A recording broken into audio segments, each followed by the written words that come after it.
জানিয়ে দিব এই মুহূর্তে আমাদের হাতে এসেছে গুরুত্বপূর্ণ আপডেট সংবাদের শিরোনাম। শুরুতেই থাকছে সীমান্তে কাঁটাতারের বেড়া দেওয়ার চেষ্টা বিএসএফের, বিজিবির বাধা। আরও জানাবো, এক আসনে বিএনপির প্রার্থী বদল, মনোনয়ন পেলেন যিনি। চট্টগ্রাম 4 আসনে প্রাথমিকভাবে দেওয়া মনোনয়ন পরিবর্তন এনেছে বিএনপি। আসনটিতে বিএনপি চেয়ারপারসনের উপদেষ্টা মণ্ডলীর সদস্য মোহাম্মদ আসলাম চৌধুরীকে চূড়ান্ত মনোনয়ন দেওয়া হয়েছে। এবারে জানিয়ে দিব, রেল লাইনে আগুন, বিএনপি নেতাকর্মীদের ট্রেন চলাচল বন্ধ। ময়মনসিংহ 10 আসনে বিএনপি মনোনীত প্রার্থীর মনোনয়ন বাতিলের দাবিতে রেল লাইন অবরোধ করে অগ্নিসংযোগ করেছে দলের বিক্ষুব্ধ নেতাকর্মীরা। এবারে থাকছে আবারও শাহবাগ মোড়ে ইনকিলাব মঞ্চের অবরোধ। এদিকে বিদ্যুতের খুঁটিতে বেঁধে কুপিয়ে তরুণের হাত পা প্রায় বিচ্ছিন্ন, জামায়াতের 2 কর্মী গ্রেপ্তার। সব শেষে জানিয়ে দিব, বিএনপিতে যোগ দিলেন গণ অধিকার পরিষদের রাশেদ খান। এতক্ষণ শুনছিলেন হাতে থাকা আপডেট সংবাদের শিরোনাম, এবারে বিস্তারিত। তবে তার আগে অনুরোধ রইল ভিডিওটিতে একটি লাইক এবং কমেন্ট করে জানিয়ে দিন ভিডিও সম্পর্কে আপনার মূল্যবান মতামত। আরও জানিয়ে দিন ভিডিওটি কোথা থেকে দেখছেন বা কোন জেলা থেকে দেখছেন। সীমান্তে কাঁটাতারের বেড়া দেওয়ার চেষ্টা বিএসএফের, বিজিবির বাধা। জয়পুরহাটের পাঁচবিবি উপজেলার ঘোনাপাড়া সীমান্তে আবারও আন্তর্জাতিক সীমান্ত আইন লঙ্ঘন করে কাঁটাতারের বেড়া দেওয়ার চেষ্টা করেছে ভারতীয় সীমান্তরক্ষী বাহিনী বিএসএফ। পরে বিজিবির বাধার মুখে কাজ বন্ধ করে সরে যেতে বাধ্য হয় বিএসএফের সদস্যরা। শনিবার ভোরে পাঁচবিবি উপজেলার কয়া বিওপির আওতাধীন পূর্ব উসনা ঘোনাপাড়া সীমান্ত এলাকায় বিএসএফের সদস্যরা শূন্য রেখার কাছাকাছি কাঁটাতারের বেড়া নির্মাণ কাজ শুরু করে। 281 নম্বর সীমান্ত পিলারের সাব পিলার 47, 48 ও 49 এলাকায় এই কাজ চলছিল। বিষয়টি স্থানীয়রা টের পেয়ে জয়পুরহাট 20 বিজিবি ব্যাটালিয়নের অধীনে কয়া ক্যাম্পের বিজিবি সদস্যদের অবগত করেন। পরে ঘটনার সত্যতা পেয়ে ঘটনাস্থলে গিয়ে বিজিবি সদস্যরা বাধা দেন। এতে বিএসএফ সদস্যরা কাজ বন্ধ করে সরে যান। পরে এ ঘটনা নিয়ে বিজিবি ও বিএসএফ এর মধ্যে একটি পতাকা বৈঠক অনুষ্ঠিত হয়। এ বৈঠকে বিএসএফ এর পক্ষ থেকে কাঁটাতারের বেড়া নির্মাণ বন্ধ রাখা এবং স্থাপিত কাঁটাতারের বেড়া সরিয়ে নেওয়ার আশ্বাস দেওয়া হয়। একই সঙ্গে এ ঘটনায় বিএসএফ এর কাছে আনুষ্ঠানিকভাবে প্রতিবাদও জানিয়েছে বিজিবি। এক আসনে বিএনপির প্রার্থী বদল, মনোনয়ন পেলেন যিনি। চট্টগ্রাম 4 আসনে প্রাথমিকভাবে দেওয়া মনোনয়নে পরিবর্তন এনেছে বিএনপি। আসনটিতে বিএনপি চেয়ারপারসনের উপদেষ্টা মণ্ডলীর সদস্য মোহাম্মদ আসলাম চৌধুরীকে চূড়ান্ত মনোনয়ন দেওয়া হয়েছে। শনিবার বেলা 11টার দিকে সীতাকুণ্ডের ভাটিয়ারি ইউনিয়নের জলিল গেট এলাকায় নিজ বাড়িতে স্থানীয় বিএনপি নেতাকর্মীদের নিয়ে আয়োজিত এক মত বিনিময় সভায় দলীয় মনোনয়ন পাওয়ার চিঠি তুলে ধরেন আসলাম চৌধুরী। মত বিনিময় সভায় আসলাম চৌধুরী বলেন, ইচ্ছে করেই একটু সময় নিয়েছি সবাইকে ধৈর্যশীল ও সহনশীল হওয়ার জন্য। আশা করি আজ থেকে আর কোনো সংশয় দ্বিধা রইল না। নেতাকর্মীদের উদ্দেশ্যে তিনি বলেন, দল আমার উপর যে আস্থা রেখেছে তা আপনাদের ত্যাগের ফসল।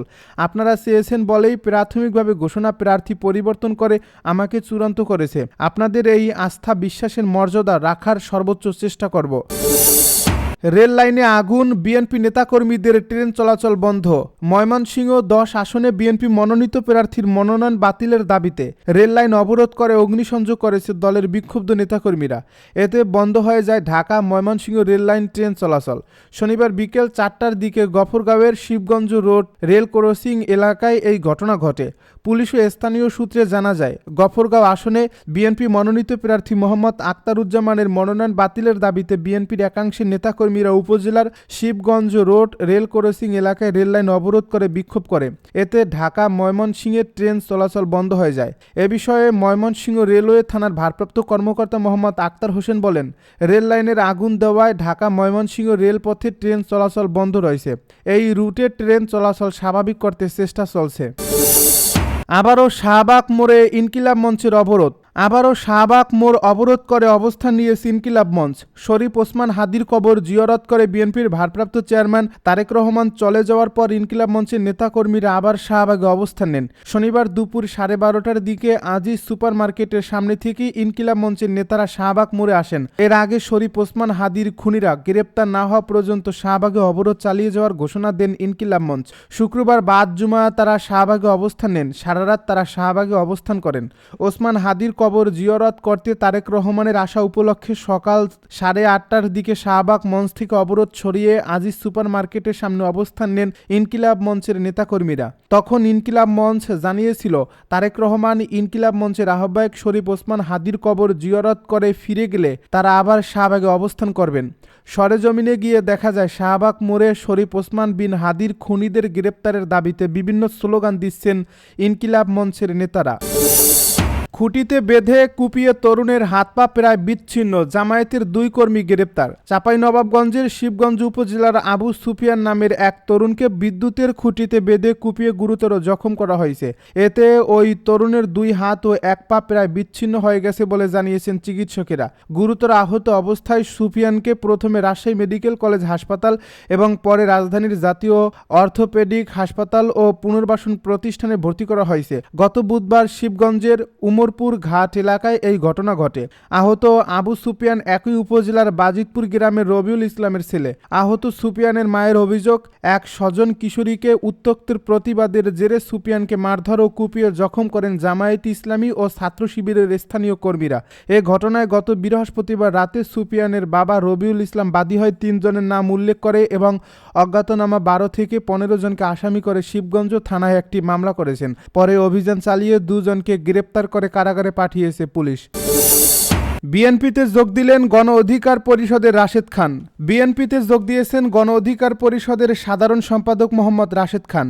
ঝিনাইদহ 4 আসনে তিনি ধানের শীষ প্রতীকে নির্বাচন করবেন। শনিবার দুপুরে রাজধানীর গুলশানে বিএনপি চেয়ারপারসনের রাজনৈতিক কার্যালয়ে দলটির মহাসচিব মির্জা ফখরুল ইসলাম আলমগীর ও স্থায়ী কমিটির সদস্য সালাউদ্দিন আহমেদের হাতে ফুলের তোড়া দিয়ে বিএনপিতে যোগ দেন রাশেদ খান। এ সময় বিএনপি মহাসচিব মির্জা ফখরুল ইসলাম আলমগীর জানান, গণ অধিকার পরিষদের সাধারণ সম্পাদক মোহাম্মদ রাশেদ খান বাংলাদেশ জাতীয়তাবাদী দলে যোগ দিচ্ছেন। বাংলাদেশ জাতীয়তাবাদী দল সিদ্ধান্ত নিয়েছে ঝিনাইদহ 4 আসনে ধানের শীষ প্রতীকে নির্বাচন করবেন তিনি আরো বলেন, এটা আমাদের দলের সিদ্ধান্ত, আমি আপনাদের জানালাম। সেই সঙ্গে আমি আপনাদের অনুরোধ করব ঝিনাইদহ 4 আসনে বিএনপির সকল নেতাকর্মীকে রাশেদ খানের সঙ্গে কাজ করার জন্য এবং সর্বশক্তি দিয়ে তাকে বিজয়ী করার জন্য।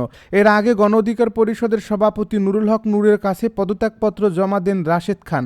জাতীয় সংসদ নির্বাচনে জয়লাভের কৌশল হিসেবে রাশেদ খান এমন সিদ্ধান্ত নিয়েছেন বলে জানিয়েছেন।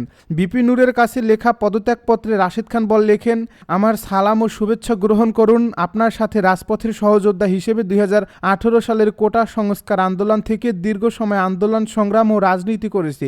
এই পথ চলায় আপনি সহ আপনার সহযোদ্ধারা কেউ আমার আচরণ ও বক্তব্যে কষ্ট পেয়ে থাকলে আমি সবার নিকট ক্ষমা প্রার্থনা করছি।